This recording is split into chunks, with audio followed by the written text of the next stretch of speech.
ये अखिलेश बाबू तनी जल्दी जल्दी चला हो, इटवा बड़ा वजन बा।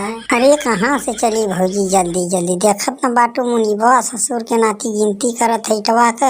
अरे अखिलेश बाबू दोगला बहुत खामी बा हो, देखत बाटा हमार सौगात ले गए फूट गला तो कर गिनतिया नहीं करत बा। अरे दीदी मुनीबा के मत पूछा, बहुत हरामजादा बा। एक दिन हम मार्केट जात रहनी तो कहत रहे भाभी बैठबू हमरे गड़िया पे, आओ बैठा तो पहुँचा देतीला ना। मारे के दुगलवा के दू चप्पल ओकरा समझ में आ गल जन अपने आप के मुनीब समझत बा।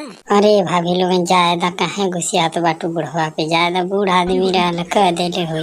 अरे तो बाबू हमन मजदूर आदमी बाटी ते एकर का मतलब भल उल्टा सीधा बोली मुनीबा। अच्छा तो रुका, एक दिन हम मुनीबा के समझा देत बाटी, बढ़िया ढकेल दे रहा ससुर के नाती का भटवाई में, तब समझ में आ जाये। अरे बाबू ज्यादा ज्यादा ऐसा काम मत करिए बाबू, ज्यादा वही के हरामी है तो हरामी रहे, कोनो बात नहीं बा, तनी मनी बोल दे तो कोनो बात हमन कुछ ना कर ले ओके। का दीदी लोगन तुम लोग बात पलट गए, कोनो बात भइल ओकरा के समझा देलिए ना, तुम ना कुछ कहने तो ओई तरह मन बढ़ू रही तो कहल करी बार बार, हमने के मजा ले का भौजी तू एक बात लेके चलत बाटू, बूढ़ पुरनिया के ज्यादा ना करल जला, ठीक बा। बूढ़ पुरनिया में तनी मनी मजाक कर देने तो ओकर टेंशन ना ले जला, वो बात के भुला जल जला। अरे नहीं अखिलेश बाबू एकदम गुस्सिया देला हो, बहुत कही तनी जल्दी जल्दी काम करा हो, हमन का घोड़ा गधा बाटी का इतना जल्दी जल्दी कर रहे काम, नहीं मशीन बाटी। अरे भाभी लोगन जायदा ओकर काम हो बोले काहे लोग गुस्सियात बाटे, बुढ़वा के जायदा छोड़ दे।